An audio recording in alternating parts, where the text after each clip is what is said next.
Hello, hello, hello, everyone. It's your girl, Gabrielle. Welcome to a brand new episode of Hot Topics.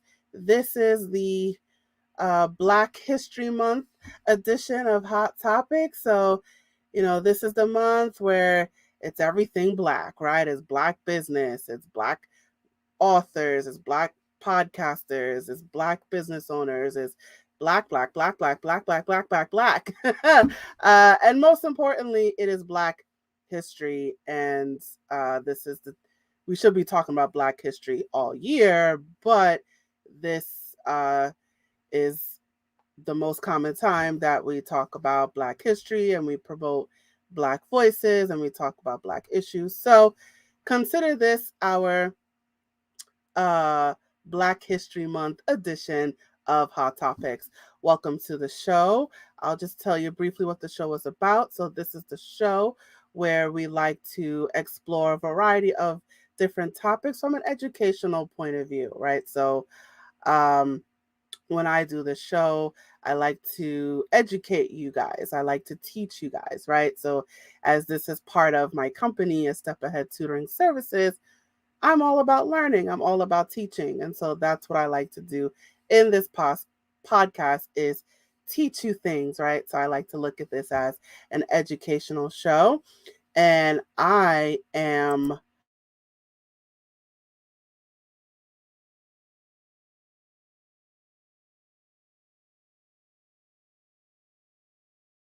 have a returning guest to the show for Black History Month edition of Hot Topics. So my returning guest. Well, before I get to my returning guest, let me tell you the title of this episode, and I'm interested to see where this conversation is going to go. So, the title of this episode is Are Black People Entitled to Things? Ooh, it sounds like a steamy topic, right? Are Black people entitled to things? I couldn't think of a better title. Sorry, guys. But we are going to talk about entitlement. We're going to talk about our Black people. Should things just be given to Black people? Is there an expectation that Black people should get things, should have things? This is something that has been on my mind for some time. And, I'm looking forward to diving into this conversation. So, are Black people entitled to things? That is a topic for today. And my returning guest who's going to help me out is Difrent Caldwell. She is coming back on to the Hot Topics. She was on an episode about Juneteenth. So check that episode out, Juneteenth. And she is coming back to the show. So let me just tell you briefly about who she is. So Difrent, she always knew that she was meant for greatness. However, she understood to become the person she was meant to be, it would take fixing her inner issues that plagued her past. It was not until she found the courage to do something about her depression and dismissed the notion that Black people don't do therapy. So she is all about healing. She is all about self-care and loving yourself. All right. Oh, I just saw that she logged out. Um, Sorry, we're having some technical difficulties. I just saw that she logged out. So give me a second, guys. Let's see if she's going to hop back in. So give me 1 second.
All right, all right, all right.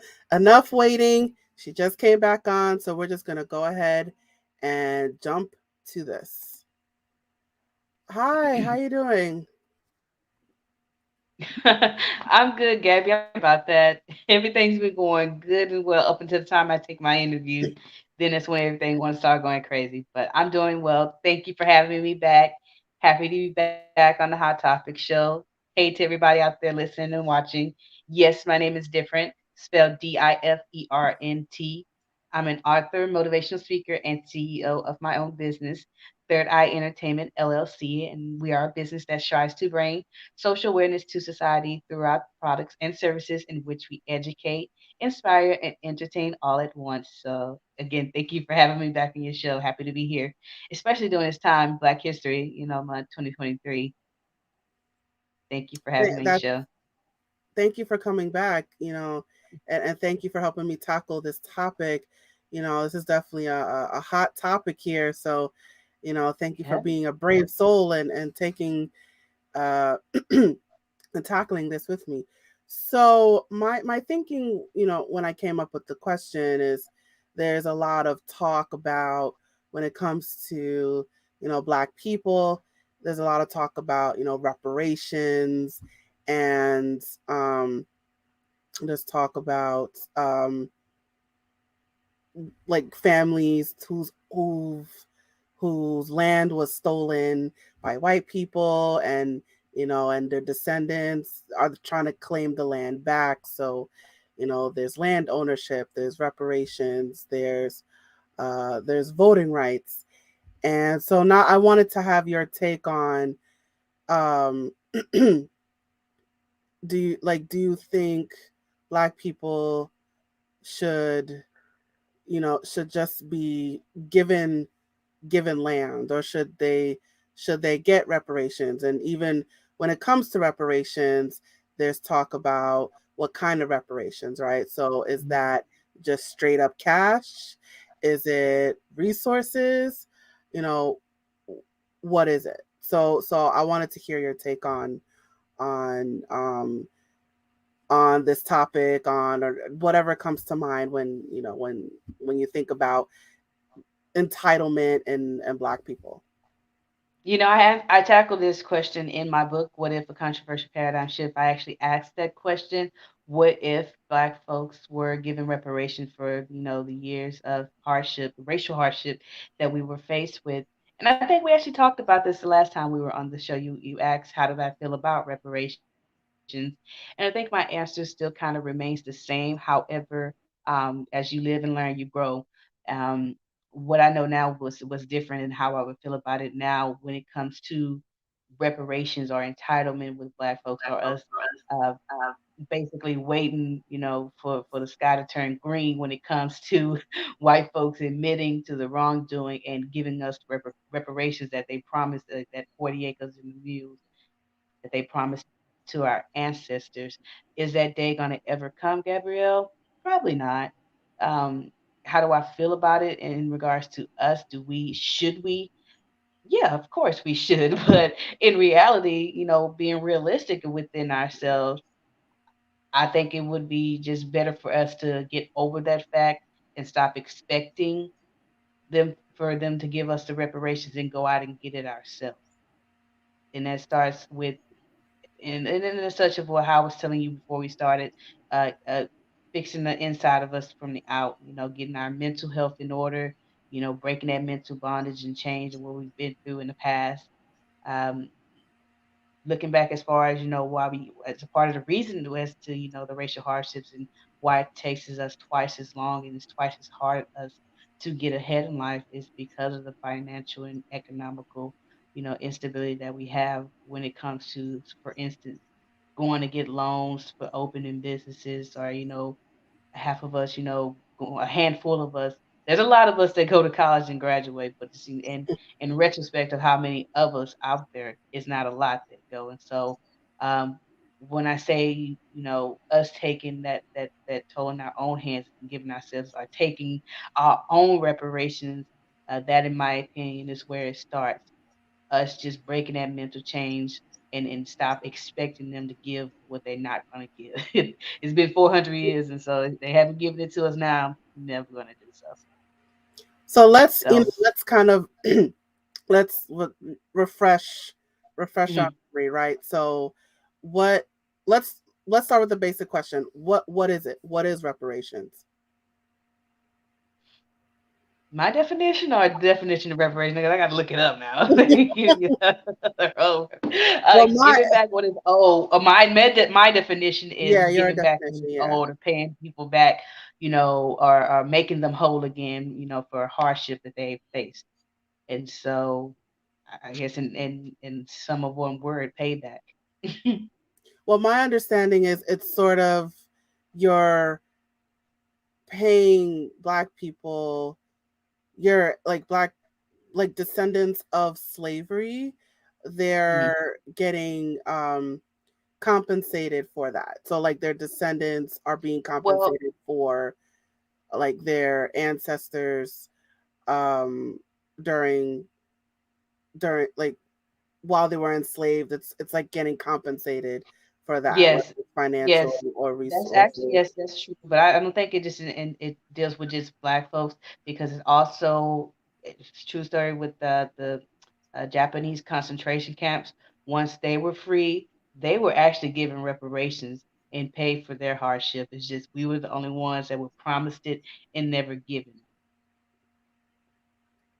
So and so in terms of reparations, what is that, what does that look like to you?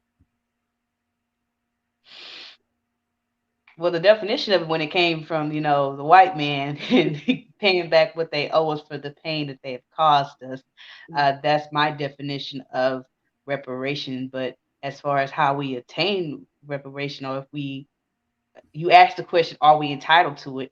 Of Mhm. course we are. Yes, we are. But are we going to ever receive it from the other end? No. And so, how are we going to obtain that reparation? In my opinion, is by going out and getting it ourselves. That makes sense. So getting it how? What do you going and getting ourselves? How do we do that? Building in the black community, when it, like I said, getting our mental health in order, coming together as one. How they do it, in the Chinese community, where they're so tight knit, they don't go to the outside for help. They keep it all in their one community. How we had it, back in the day in the 1920s, when they had um, the Tulsa rioting. There was a, wealthy black community out there, and we had black wealth then. And so it's not going to happen overnight, but this generation, it seems to be as a generation that's taking heed to it and taking their part, and getting out in life. And I've also noticed more black people going to college and getting themselves degrees and better jobs. And so over time, that's my opinion, what's going to take, us getting out there, having better jobs and getting in the market, coming together as one, getting our mental health in check, as well as, and that includes healing childhood trauma, uh, better parenting skills, financial literacy, uh, increase in literacy rate, decrease in dropout rate in the black community when it comes to education, and as well as, when it comes to people with higher platforms in the black community, such as rappers and actors and social media influence. It's going to take, them as well coming to the table and using their platform to reach out, to the public, and tell them, hey, let's come together, let's do this, let's do that, XYZ. So that's in my opinion. Hopefully, I make sense. Yeah, so I think what you're talking about is like when it comes to is let me see if I got it. So are you talking more of like creating our own resources? So not looking to the government to so things like Not just uh, creating, but building from what we have. right. So when it comes to like black wealth, for example, so it's like buying from our own people as opposed to outside of the race. Exactly. Okay. Not, well, I'm not saying don't buy outside of the race, but as much as you support, Abercrombie and French and all, not French. But all those high end Gucci's and Louis Vuitton, support your fellow brother and sister that's up and coming and that got the same skin tone as you. Not saying you shouldn't, if that's what you like and that's what you want to do, I can't stop you. But just as people who don't know you, never will know you, give that same energy to the same people that know you and and love and that came from the same place that you comes from. So not saying not to support other businesses, but definitely not support black businesses, support them as well. So put more energy into building back black businesses and mental health and Mhm. education, things like that, and doing it within our own community. As well as prison reform, you know, with blacks having a higher rate of going to jail, and when they come out of jail, not being able to get back and get acclimated with society because of their past. And so as well, taking our community, helping those out in need. It's already, I see a lot of organizations out there, but we need more that help those. It's like a second chance programs, I think they call it out here, for those that made some mistakes in the past, but want a second chance. And so that helps as well.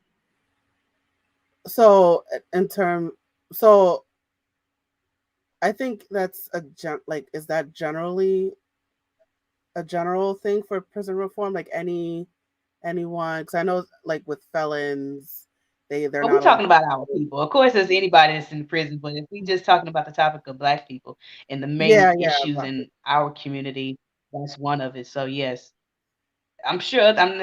This ain't about the other race. This is for our people in general. Of course, I'm not a racist, and I'm for all people. But when it comes to my people and taking the acknowledgement and then in using our voices, like you said, the black voice, that's where I have to do my part. And so of course, prison reform overall, but as I stated before, the African American community, especially in the black male, they seem to have a higher rate at going to jail and staying there longer. And when they are finally released, they have a hard time adjusting back into society.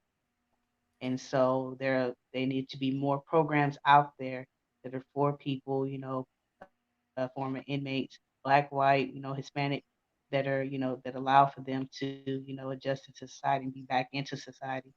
And imagine when they do that, how that helps the black community. Since it's such a high rate with us. So, what do you think contributes to, Black people, the higher, they're more likely to go to prison? So, what do you think contributes to that? Racial What do you think? undertone, What do you think is the cause of that? racial undertone. I mean, I've seen it and I've looked at to where a white guy and a black guy, they unfortunately sexually assaulted a woman. However, the black man gets sentenced to prison for 25 years to life, and the white guy, he just gets community service and probation.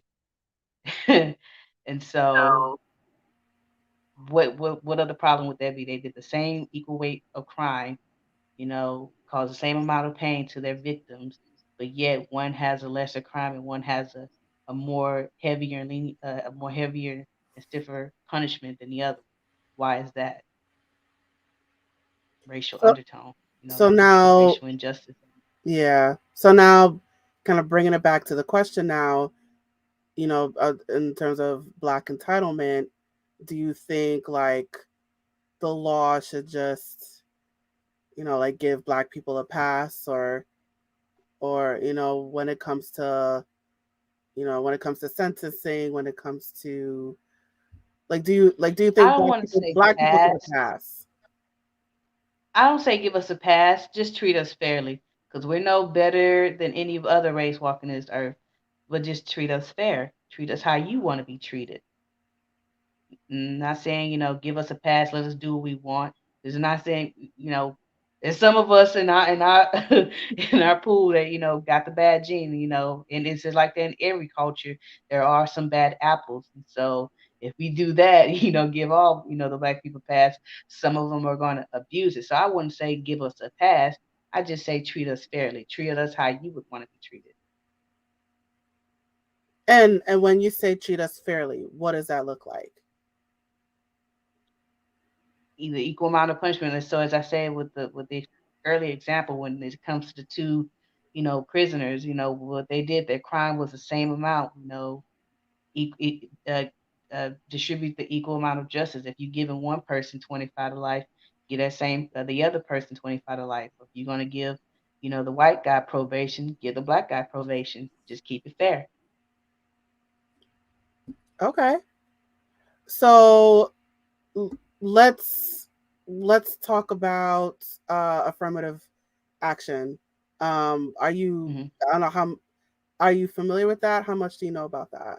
I am. I'm familiar with affirmative action, and I am for affirmative action. It has sent a lot of black people, well, not just black people, but people of color, to school, and it's allowed for better job opportunities. And so, um, yeah, thank God for affirmative action, because without it, it would be extra. It's already hard for us, but it would be basically impossible for black people without affirmative action. So just to briefly define it, affirmative action is pretty much like schools not um, not schools used to have policies that didn't accept black people to colleges, and now affirmative action is, getting rid of those policies and not making race a factor when it comes to acceptance. I hope I'm. Did I get that right, or how was?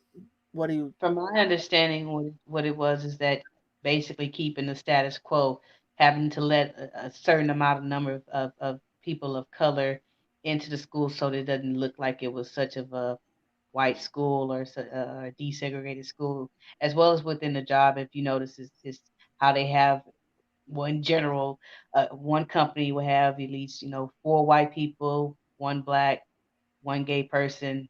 Hey, that's affirmative action because they got a person of color and a person that's part of the gay community. So hey, they're not racist and they, believe in inclusion.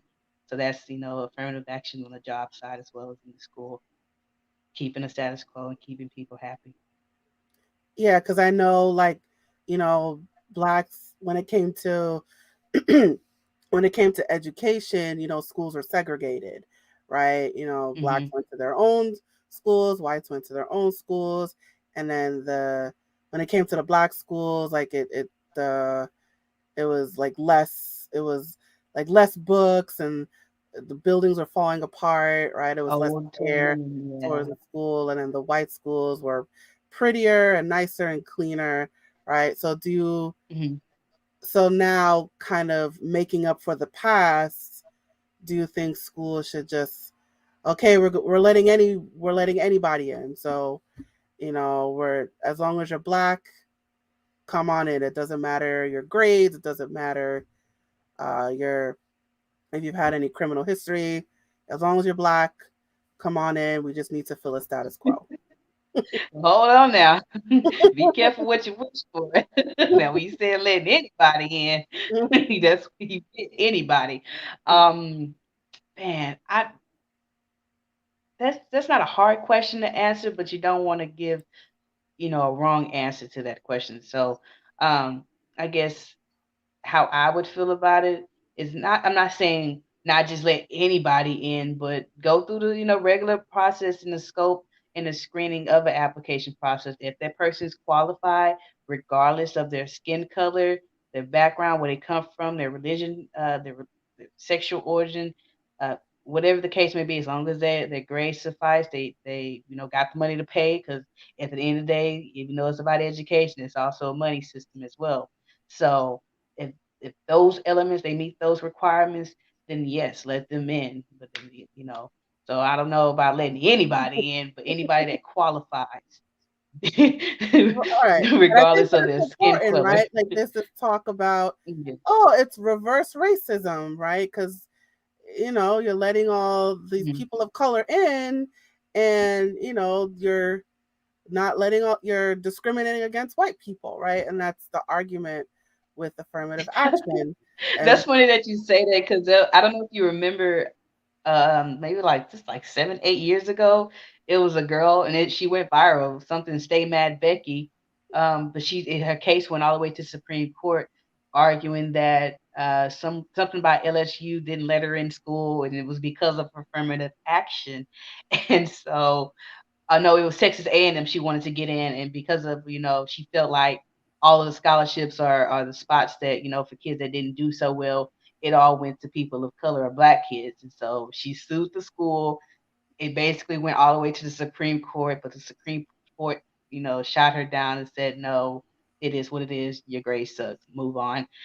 And so, yeah, she just went mad. That's what the "Stay Mad Becky" and all the Becky with the good hair and thing. That's where that started from. And so, yes, there have been people that have tried to play their race role reversal card when it comes to affirmative action. But if you really look at it in its totality, who's still benefiting from it more than whites or blacks? Because even though we're still getting into the schools, you still get money off of us. You're still getting paid. So why complain? right, right. And you bring up a very important point, which is it's about, are you qualified, right? So Mhm, it's, I mean, yeah, there's more attention to race in terms of selection in schools, but it's mhm, not just race. It's also, are you qualified? Did you meet the grades? Did you do your mhm, extracurriculars? How did you do on the SAT, right? So it's it may seem mhm, like reverse racism, but if they are qualified to be in the school, they're acknowledging those qualifications, and you know mhm. they're they're saying like, hey, you yeah, we're bringing more attention to race and ethnicity, but it's all but they're qualified to be here. Mhm. Exactly. And so it's as long as I guess in essence is they're qualified, school education wise, and they got the money to go, let them. Right, right, right. So bringing it back to, so let's talk about within the community, Mhm, within us personally. So you mentioned earlier about there are people in our community that are wealthier, right? So like mhm, black celebrities, for example.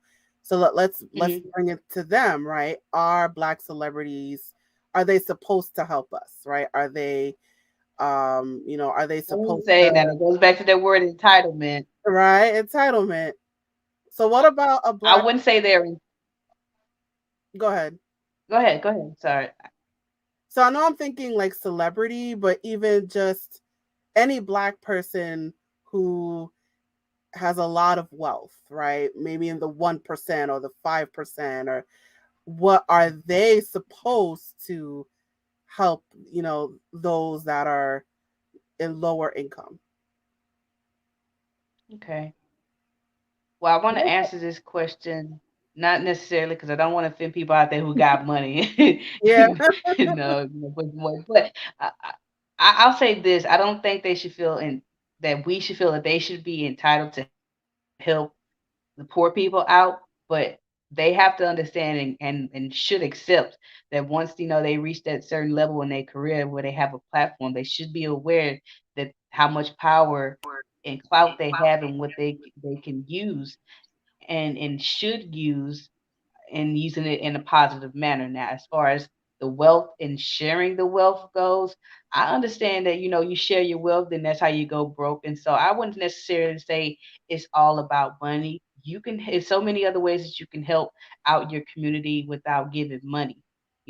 Time, resources, you know, appearing in community events, offering a hand, uh, donating some of your old shoes. I know it's one rapper out there that he buys 150 shoes per month. All them other shoes, and like he scuffs them, buy another one. All them shoes you got, donate it.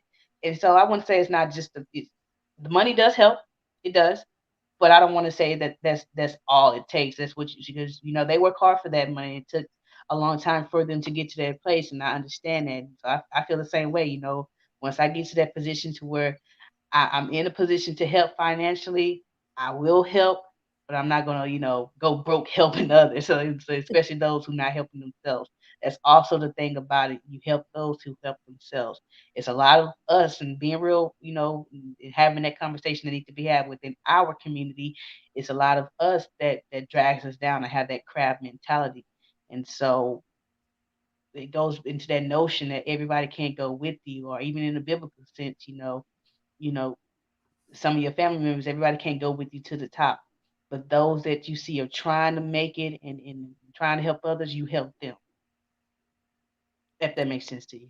Yeah, and you said something interesting. I wanted you to elaborate on it that, you know, you can't help people that won't help themselves. Can you elaborate on that statement? Yes, so in I don't know if you've experienced in your family, but just in my family, I know I have some people, and I know I'm not the only one out there. So that's why I'm speaking from a personal testament, and in hopes that it touches people in general. But we all have some of those people in our family, who are hangers on or like to feel entitled because you my family, you supposed to help me, or those friends as well. Sometimes you have friends, and I came across this verse in the Bible. It was one of the main people, and I don't want to get religious or anything, but in the Bible, God told somebody to leave their family members. Don't take them with them, and but he couldn't help it, and so he took their family members with them, and Lord behold, the family member ended up taking them for everything, and so for those that, don't want to get out and do something, they try one time and give up, or, they, you know, mooch off of your prosperity and your hard work. Those are the people you can't take with you, even though you want to. That's the only way that you're going to elevate your career is when you find that will and that willpower in you to leave those people alone. And so it's like that sometimes. And so, but that doesn't mean that gives you the excuse not to help others. Those that are, like I said, are helping themselves or need a helping hand and maybe too proud to ask, help them. And it doesn't, like I said, have to always be about money. Sometimes it's donating your time, words of encouragement, physically just being there to support somebody, donating old things that you don't need, you know. Right. And you do bring up an interesting point. I think that, you know, and I know we're talking about, with black people, I think anyone that is in a position of wealth or privilege, I think that you should give back in some way. Whether Mhm. it's time, like you said, or whether it's money, or, you know, especially if you know how to get from point A to point B, right? You want to bring up the younger generation, right? And I just think there's Mhm. this cultural pressure among black people that you have to do that. You're supposed to do that, right? Because There it is. black people are struggling out here, right? And you happen to Mhm. be a millionaire and a billionaire. Like, why aren't you building a school? Why aren't you, you should be uh you know donating water bottles, to the people of Flint, Michigan, or there's this cultural pressure on wealthy black people to actually uh, influence their community. Um, Mhm. so what do you think of that? Do you think there's a cultural pressure within the black community to, uh, especially for some black people who are wealthier, have more privilege? Is there a cultural Mhm. pressure, for them to contribute or to do I'm something? gonna say yes because although I'm not a celebrity, I don't have money like that. I have Yeah, felt that yeah. pressure from my friends and family. I'm not doing, top notch or living at the top of the, penthouse, but I'm Mm. not, doing the worst as I could be. And so sometimes family members and friends, they lean on me or expect me to help them out, because I'm doing a little bit better than the average person, but not knowing that on the inside, I'm struggling. May not be financially, but mentally, emotionally, spiritually. And so, yes, I felt that, that cultural pressure, and it's on you, like I said, as a person to, keep that in check when it comes to your mental, and not letting that pressure get to you, or, setting boundaries. That also helps. you know. Um, One thing that I have uh proclaimed to myself is that when I do make it to the top, yes, I plan on giving back, but no, I'm not gonna let anybody make me feel like I'm obligated or I have to help out. If I am going to be helping out, it's because I'm giving from the heart. It's what God wants me to do, and it's what I want to do. It's not because that's what the community is entitled to, or I have to do it because I'm part of the community, or the cultural pressure. I'm not gonna let that get to me. And I don't think anybody out there that has a platform should, but anybody that has a good conscience and sees the struggle and what's going on out there and has a platform to change it, they should use. Now, if they don't want to, they don't have to, but that just makes them a part of the problem and not the solution when they do those type of things.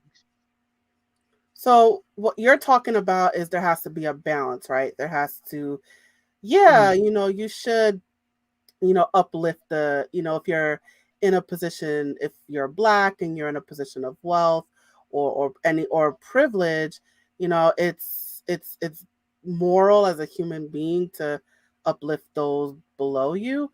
But there's also a balance. Like you can't do that to the point where you're broke.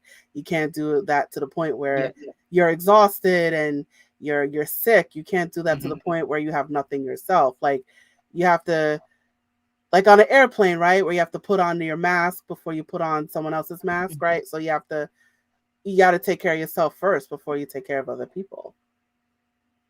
I would say to help elevate the pain, or not elevate, but alleviate the pain, or the pressure, or the cultural pressures that those who have the platform and that could give. I would encourage you, if you're listening, if it gets out there to them, to get involved in their community, or have, like, start a foundation or organization, or be a part of an organization. A lot of them do, and that's not. It's a lot of them out there that have their own organizations, or that are partnered with other foundations, to help give back to the community.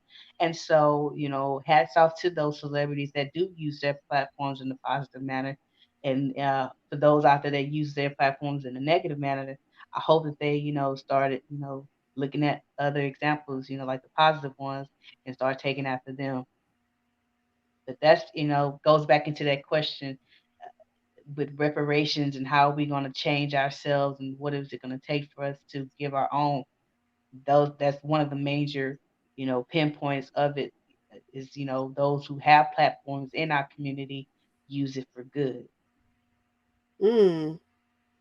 So now, do you think, going back to reparations now, do you do you think we should?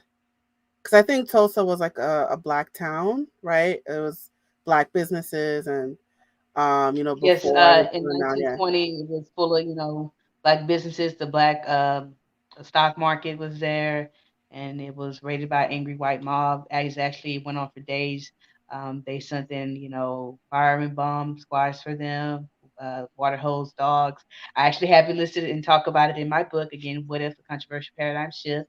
And it's going to take us going back into that time frame where we had then, at that point in time, we didn't have the strength and the courage that we have now to fight back and stand up for our own. And so, why not start over and start rebuilding? What we had in the 20s is 100 years ago. And so, I think it's time for us to start over now, or rebuild, if you will.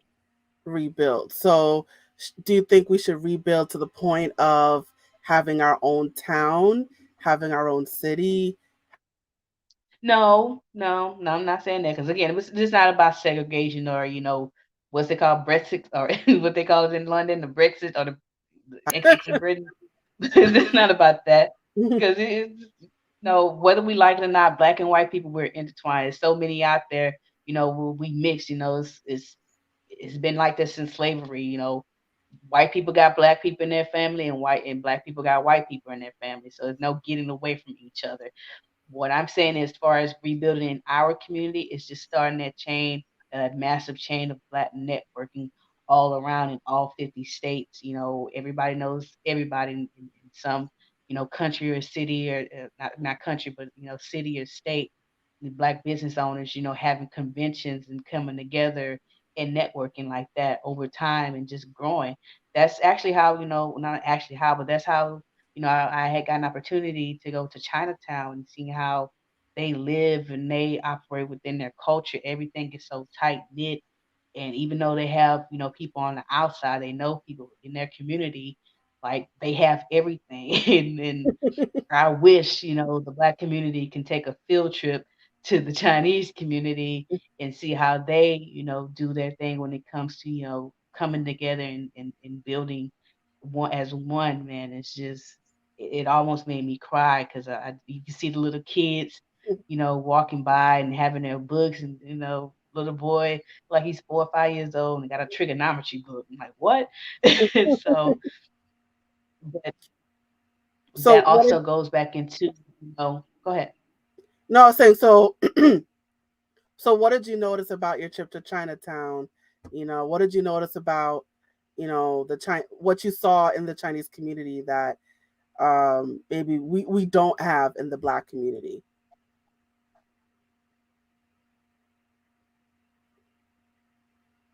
Because you said when you Consistent went there, unity, it's like you wanted to cry and consistent unity. yeah. It, What was that? it's just saying like how the consistent unity.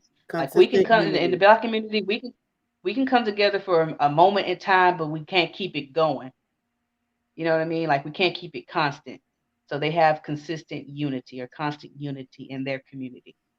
Um, I guess what I noticed is just how they helped each other out. Like I was on the train, and there was an elderly person trying to get on, and people were getting off the train to help that person get on, or just things like that, things that we don't do in our community. You see somebody walking down the street in New York, you hear them sneeze, you say God bless you, they're gonna cuss you out.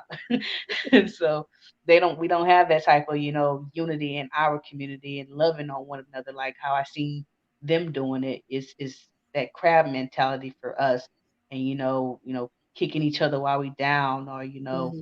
dogging each other out in front of the white folks. We do that type of stuff. But what I've seen and noticed different from them is whether they know each other from around the way or not, they're gonna stick together because they see they come from the same place. And that's one thing that we don't have, is constant and consistent unity, and sticking to that unknown code. So even if we don't know each other like that, when it's time to close rank and come together, that's what we need to do. In their community, they know that, but in our community, we know it, but yet don't want to apply it. And where do you think that comes from? The lack of consistent unity. Where do you think that? How do you think that came to be? The centuries of mental bondage and what we had been taught, led to believe. I don't want to say, we institutionalized, but sometimes that's how it feels like. So it is what it is at times. You know, Even starting by going back towards slavery, to where they would split the light skin and the dark skins, and breed it as the mulattoes were better than the darkies. So hence that's where colorism started, where the dark skins start hating the light skins, and vice versa. Light skins start hating dark skins, and so years and centuries on down the line up until now, you see that light skin versus dark skin, complexity thing going. And so it's just things like that, and, teaching, us self hate, and not loving our skin, and being taught that, black skin, big lips, and big nose was ugly. We didn't learn what self pride was and self love was until James Brown told us, say it loud, I'm black and I'm proud. Before then, we wasn't saying that. We were, perming our hairs, trying to look, pretty, or what, the commercials or the white folks, put as standardized beauties. We were trying to be that. And so it's good to know now we taking back our power, especially like with our women. Most of us has stopped perming our hair, started rocking our natural, textures, and started loving our skins. Our big nose, big lips, big ears. And so that's what it's going to take. Things like that, reprogramming our mind and breaking ourselves from that mental bondage and mental change, because they're not going to do it. That's what they want us to be, mental change, mental bondage. And so that's breaking that curse and reprogramming our minds from a negative to a positive. that's where, like I said, fix yourself internally and on the outside, then that's when also the change can start to take place. And so that's why I think that's where it all starts, where it started back in the day with slavery, what we were taught. So now, should we blame white people for that? Is there, kind of bringing it back to entitlement? Should we put pressure on white people saying, you gave us all these years of psychological damage. Now we want you to compensate us for what your ancestors did or what your family did. So should we put pressure? That's a good question, Gabrielle. And my answer to that question is just how I had to face my ugly demons when it came to getting my mental health in check. So in general, we can look at this as the Black community. And what I seen was, all that mental stress and anguish that I had went through when I faced that ugly truth in my mirror, and stated, hey, whatever I went through in my past, childhood trauma, foster care, all the rejection I faced, it wasn't my fault. It was out of my control. But you know what? It's on me. It's my problem to deal with, and it's on me to fix, because I'm the one that's losing sleep at night. I'm the one that's still hurt by this and can't move on. Meanwhile, the person that hurt me and caused me pain has moved on to the next victim. And so that's how we have to look at this when it comes to the Black community. We cannot expect, white folks in general to acknowledge, for one, what they did in the past was wrong, and two, apologize for it.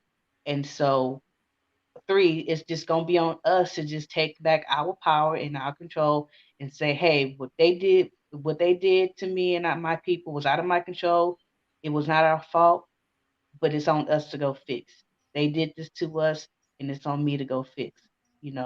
So that's just what it did. What I had to do, and bump that notion of Black people don't do therapy, and I took myself to therapy, and started getting my mental health in check. And so that's what it's going to take when we're talking about the Black community, and not saying blaming the white folks for what they caused us, but we all know what they've done. Yes, they brought us here on ships and changed our names and caused us all these racial hardship for centuries. But we have to accept that they're not going to accept any wrongdoing, because in their mind, the justified is normal for them. And so again, it's going to be on us to take back our power and free ourselves from those chains, because they're not going to do it. And so Right. like I said, when it with me personally, when it came to me facing that ugly truth and knowing that I had an issue and needed to go and fix, and if I knew that I still had an issue and didn't want to go fix, then it is my fault. And so now that we know that there is a problem, stemming from our past that we need to go fix, if we don't do so as a whole, then it is our fault. We letting them keep us like this. And you you it's sort of like, for lack of a better description, it's sort of like, the abuser abused, relationship, and that, if you keep blaming the abuser, right, you're not going to move on. So it's Hmm. more of accepting the truth. Okay, my abuser is not going to admit, their wrongdoings. So Hmm. I'm going to take it upon myself to evolve and move on and improve, and I'm going to go do what I need to do to heal, right? So I'm going to Hmm. go to Exactly. therapy. I'm going to, you know, create my own resources. I'm going to bring, you know, bring people together, right? So I'm not going to look to my abuser, for evolution. I'm going to find it within Hmm. myself. There you go. There you go. Exactly. So now, just to tie it all in, so in terms of us as black people, not saying white people are abusers. Yes.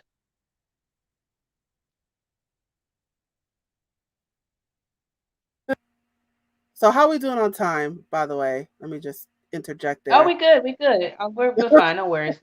I can give you the whole hour. Okay, okay, okay, okay, okay. All right, all right. I don't want to keep you. All right. So now, what I'll should? give you a whole hour and then some. We're good. All right. So in terms of, um, is there such thing as black entitlement? Like, let's say with like back in the day, there were black families that owned land and owned actual property and had it stolen Mhm. by white people, right? You know, are the Yeah.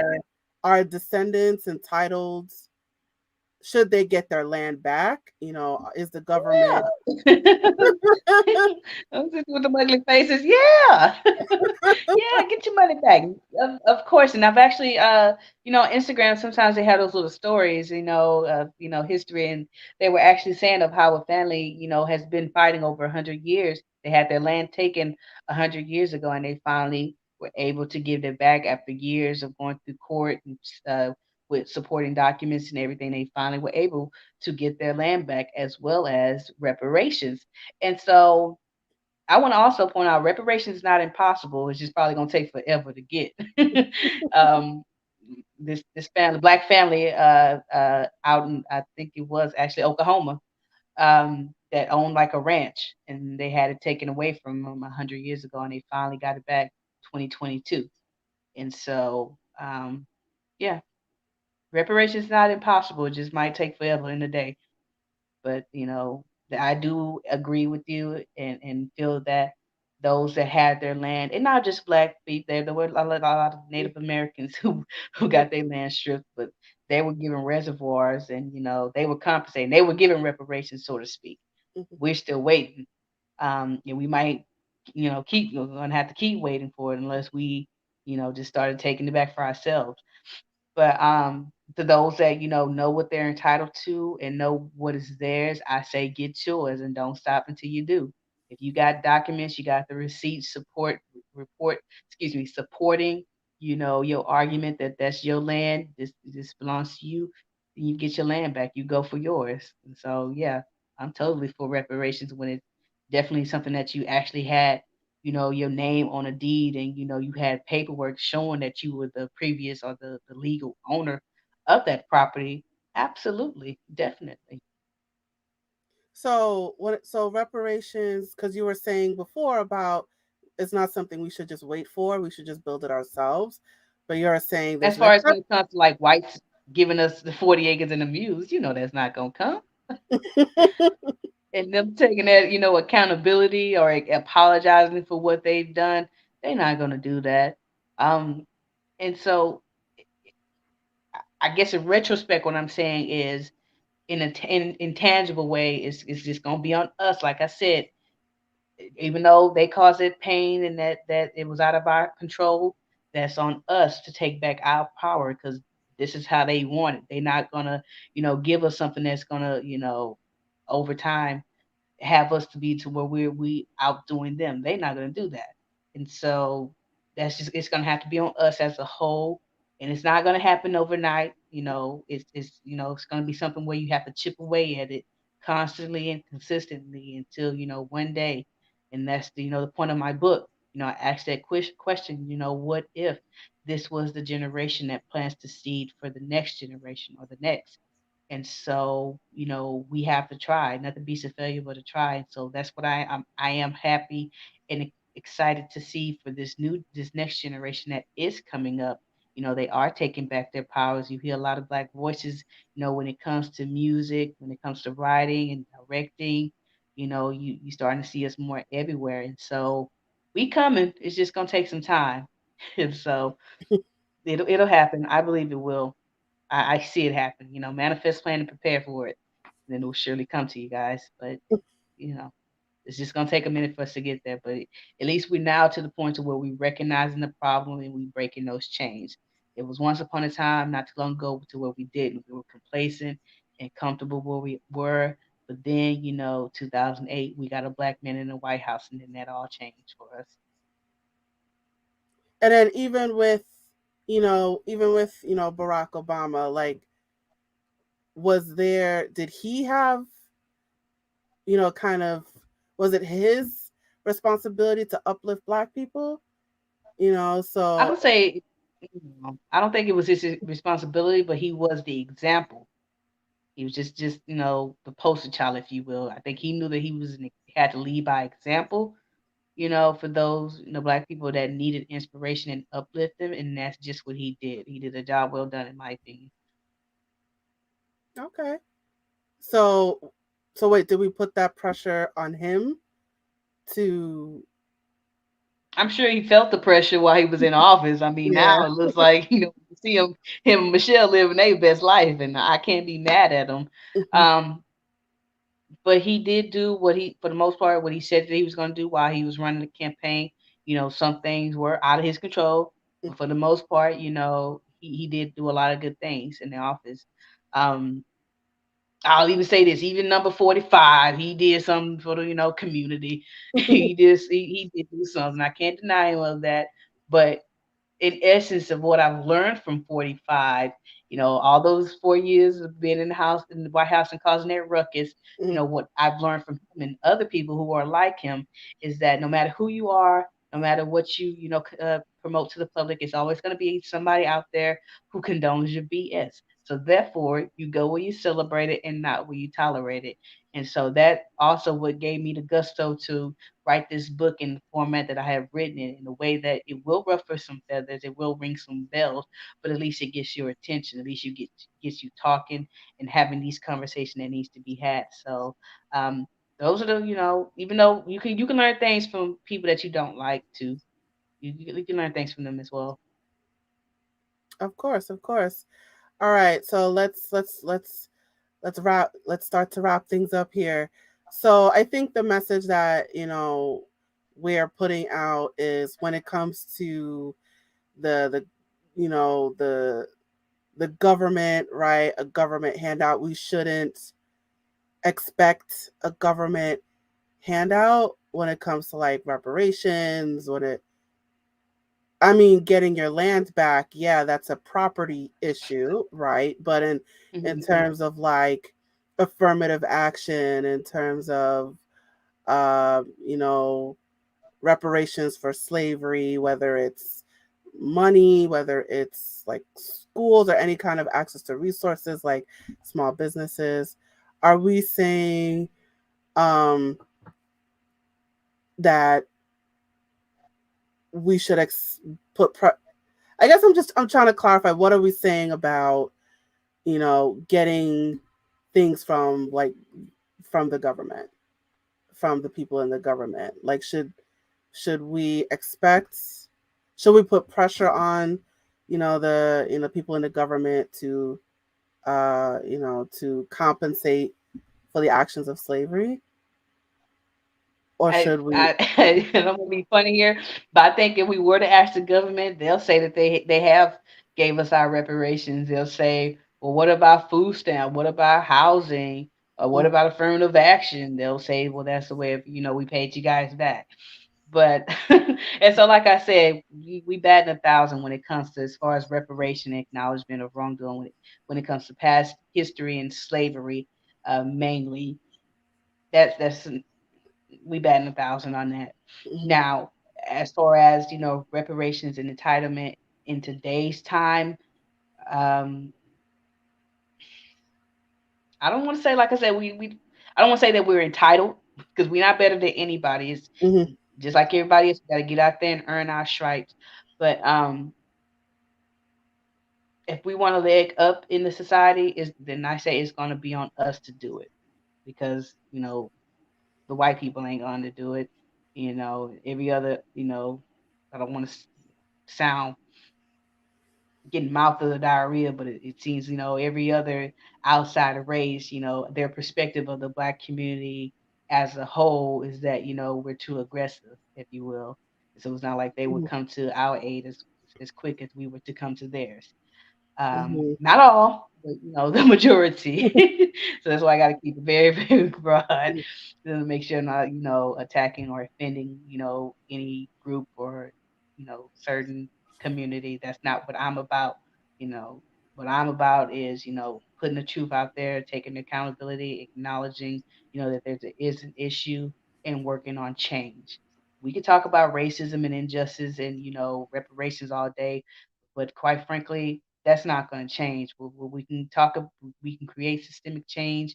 Is talking about those issues and it taking accountability and coming up ways to create that change. So I think so. It sounds like it's twofold, right? So yes, we should, you know, seek those things, Yeah, right? almost. Yeah. Land, not like land ownership, right? Claiming that land ownership back, being compensated for slavery. Yes, we should pressure the government to do these things, but that shouldn't be the only thing we should be doing. We should build ourselves up as well. We should um, Exactly. support Exactly. we should support black entrepreneurship ourselves by once in a while buying black, as they say, or uh you know building our own schools, and educating our people, and not thinking in Getting our mental health in colorism, check, right? going to a therapist. Yeah, Yeah. mental health, going to therapy, dealing with your dealing with your traumas, um Hmm. educating yourself, learning how to read, going to school, going to college, right? So Hmm. we should lean on the government to give us those things, but at the same time, we should also lift ourselves up and build ourselves up. So we should be doing both things. Is that what I'm getting? Is that the message? Or am I Yes and no. I guess in such as far as with the government goes and equality goes, just treating us fair and giving us our fair shot, just like how you would with a person that's of non-color. Like I said, treat us how you want to be treated. And then on second into what you said, yes, the second part of it is going to be on us putting in the work and like I said, you help those who help themselves. And so when you see a person helping themselves, government included, help throw them a bone. And so I don't want to, like I said, say that we're entitled. Oh, gimme, gimme, gimme, because that takes away a person's willpower to get out there and get motivated and do something for themselves. So entitlement can be a dangerous thing, so you don't want to get too much of it. And so, but I do see where there's a wrong that needs to be right, or acknowledgement that I don't want to say, like, I guess we're using the word the government now, and so that the government should do, but we know that they're not. And so I guess way we free ourselves from that mental burden is by letting it go and getting it on our own. That is my, I guess, summarization of it all. So not depending on reparations, not depending on um, compensation for slavery, but doing things for ourselves. So motivating ourselves to get therapy, motivating ourselves to, Exactly. You can you miss what you never had. know. So not waiting, like, Uh, not waiting for the government check, like, where's my reparations, but hey, you have the opportunity, go educate yourself, go to mhm. therapy, Like you if the know. government is paying for me to go back to school, I'm gonna take that as an opportunity. And you, even though you're not paying me reparations, I'm gonna take it as an opportunity to better myself. That's more of an equivalent to reparations within this time. I mean, slavery is over and done with. It's nothing that can be changed about it. I don't want to stay stuck on it, but I do want to acknowledge it and then move on. Take some serious acknowledgement and then, implement ways to change it and to make sure that in this time frame, our people isn't still being faced with that racial injustice that we had been faced with, hundreds of years ago. Hmm. So basically, be the change you want to be, right? Don't look for other people to change you. Exactly. Do it yourself. Do it within the Hmm. community. Hmm. Is that is that fair to say? Don't look for other Yes. people to change Yes. you. You change yourself. Exactly. You're the captain of your own ship. You decide where to navigate the waters. So Right. Absolutely. And in regards to kind of within ourselves, right? Just, again, so if you happen to be in a position of wealth, in a position of privilege, yes, you should uplift other people, but don't do it to the point where you're losing yourself or you're going broke or you don't have Mhm. time for yourself. Mhm. And acknowledging that there are bad Exactly. apples. That helps as well. Yeah. Right. I mean, keep it real within yourself. That's a part of, acknowledgement and accountability is, hey, there are some bad apples in the black community. There are some bad apples in the white community. It is what it is. But, you dwell on the good and not the bad. That's how you drive out darkness when you dwell on the light. Right. So it's not entitlement, right? It's being Mhm. realistic. Right? Like Yeah. no, you shouldn't, if you're not qualified I to won't go say to this school. I guess a better word would be self-worth or self-fulfillment. So self-fulfillment, knowing, what you're worthy of and what you have a I don't want to say entitled to, but have a right to as everybody else, who wants to live that American dream, have that garage, home and home cooked meal when they come home, just Mhm. like white men expect, there's a black man out there having that same dream. And so um as far as what the government goes, expecting, reparations is not going to come, but we do expect, or I do expect and hope for them, start treating us fairly. Absolutely, absolutely. But and we have the Mhm. right to pursue that dream as everybody else. So we're not entitled to it. Yep. It shouldn't be handed to us just because we ask for it, but we have the right to pursue it. We have the right to achieve There you go. And anybody tries to impugn on it, right, it. then that's when you act the fool. All right. All Yes, right. ma'am. But yes, and also why it's on my mind, I do want to take this time since we're talking about, you know, what's it going to take for us to, get our reparations back in regards to, mental health, especially being at the Black History Month. I definitely want to advocate and put this out there to anybody listening, that's struggling with any type of mental anguish or illness, you know, bipolar, depression, feeling suicidal, even being bullied, the teens out there and peer pressure out there as an adult is even worse. And so, but please know that it is okay to not be okay, but never, ever, ever sit there and not be okay. If you need to, or if you know anybody that may need these mental health resources, please share it with them. The crisis hotline number is 1-800-273-8255, or you can text or call 988, or you can text 741-741. Or for those that would prefer, you can go online to mentalhealthishealth.us or 988lifeline.org. Or for those that would prefer and part of the African American community, you can visit NAMI.org. That's spelled NAMI.org. And again, just remember to do your own homework and find what works best for you. You are the captain of your own ship, and so you decide to where to navigate the waters. Beautiful. Thank you so much for that.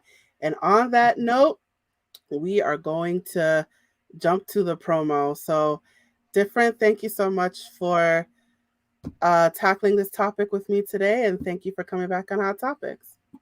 Thank you guys. And don't forget my book, What If a Controversial Paradigm Shift, is available on my website. Again, differenceworld.net. I have it in my title line, as well as my YouTube channel. Don't forget to subscribe there. I definitely appreciate all the love and support that I am getting. And again, thank you, Gabby, for having me back on your show. Happy to be here. Keep doing your thing. And don't forget, anybody out there listening and watching, don't forget to manifest, plan, and prepare for whatever it is in life that you want. And then it will surely come to you guys. Different world. Come and learn. All right. Thank you so much. So, again, if you have to run, go ahead. Just going to just shout out your contact information here, so you guys, you can learn all about Different, her business, her books. Go to our website, differenceworld.net. You could also follow her on Twitter. It is Difference Third Eye. There's a three in there. All this information will be in the description.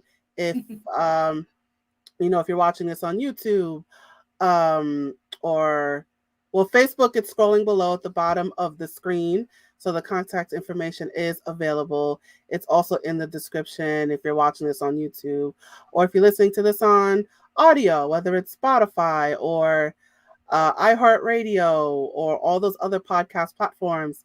This information is in the description, so check it out. But I will say her website, it is differenceworld.net. She is also on Twitter. She also has two Instagram accounts. I want to bring that out there. She has two of them.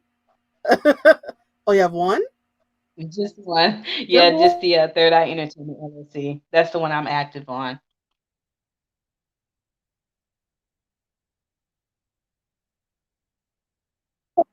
So I'm just going to make a quick edit here. Okay. So correction. There is one Instagram account, third eye underscore entertainment underscore LLC. Sorry about that, guys. And her YouTube channel, No. Difference World YT Come and Learn. So she is on YouTube. So all of her contact information is scrolling below at the bottom of the screen for my video people. And for my audio people, I did not forget about you. All of this information is in the description. So I encourage you to follow Difrent on all of her social media accounts. I also encourage you to go to her website to learn more about her business and about her book. And she did talk about it earlier. The book is called What If a Controversial Paradigm Shift? You can purchase that book right now. Just go to her website, differenceworld.net, and you can purchase her book right there. Is there anything you want to promote? You want to talk about your business or anything else about your book you want us to know? Um, Yeah, I'm just my YouTube channel is where I'm really active on right now. Just trying to build, with subscribers, dropping my travel vlogs and motivational vlogs. So definitely just directing traffic and call to action, asking for subscribers. So definitely, you guys, if there's any social media you go to, definitely go to my YouTube channel.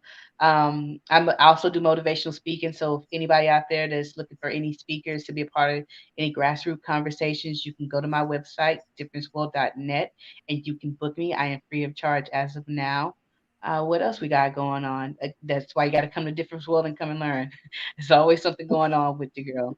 Um, I got a couple more podcast interviews I'll be doing. I'm dropping another travel vlog tonight on my YouTube channel. So just got a lot going on. But yeah, thank you again for having me on your show. Just remind you, you are queen and you got a crown in your head and you are rocking it oh so well. And you keep doing your thing and keep shining and keep pressure on their neck. Until next time, and definitely, hopefully I get another invite back. Absolutely, absolutely. I'll definitely keep you in mind. Thank you again for coming Hmm. on the show. I appreciate it. Yep. All right, I'll place you backstage now. And you guys, we have reached the conclusion of yet another episode. So, this was a tough topic, right? We definitely brought up a lot of hot button stuff, and this was definitely an interesting um, direction that we went on. But, as it is Black History Month, we definitely want to put these issues out there, and we want you guys thinking about it, right? So, it doesn't matter your race, your color, your creed, your ethnicity. Definitely think about the meaning of Black history, and just remember that we're all one, right? So we should be learning about any kind of history, but particularly Black history. And I know this was a tough thing that we had to tackle, but we got there. We got there. All right. So as we are in the closing part of our show, and we are over time, but that is okay. Um, I heard a little ding. Okay. All right. So as we are in the closing of our show, I want to remind you that Hot Topics is a part of my company, A Step Ahead Tutoring Services. So if you are looking for tutoring for your child or even for yourself, we do serve adults. We offer one-on-one tutoring, test prep, college counseling, editing and proofreading. We offer a series of virtual workshops as well. So if you are looking for those services, we offer those services online for anyone in the US. We also offer those locally in person. If you are looking for in person services, we are in the New York City area. So if you happen to be within the 5 boroughs of New York City, we do offer in person tutoring as well, in person services. So if you are looking for tutoring services of any kind, please reach out to us. Our website is www.astepaheadtutoringservices.com. You could also email us at success@astepaheadtutoringservices.com. You could also call or text us. Our number is 347-762-2838. You could also find us on our multiple social media platforms. We are on Facebook, Instagram, YouTube, Twitter, WhatsApp, and um, I'm forgetting one. Did I say Twitter? I think we're on Twitter. Yes. So we are on multiple social media platforms. So you can find us on social media. Just look up A Step Ahead Tutoring Services. You will find us. Twitter has a different handle. It is ASATS 2013. That's ASATS 2013. So I encourage you to find us on social media and not just find us, but follow us as well. So please follow us and stay in touch with us on all of our social media accounts. We definitely will appreciate the support and the follow, and contact us in multiple ways of contact as well. So I will give the website again.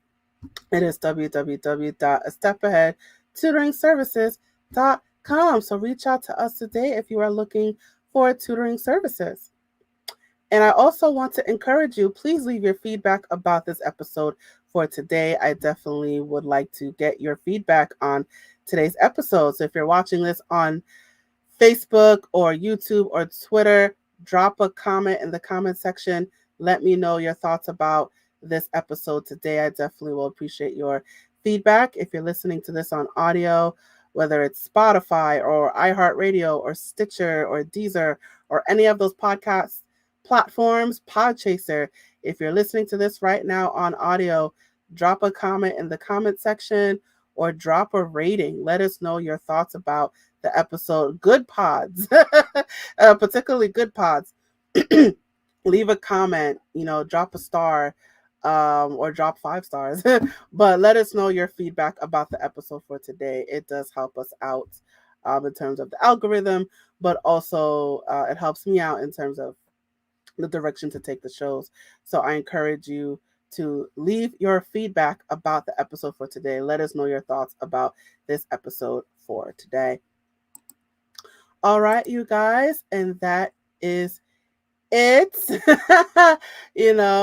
Thank you so much for joining me on Hot Topics. Thank you for joining me for another episode, and I look forward to you joining me at future episodes. So I look forward to you seeing me or hearing me at the next episode.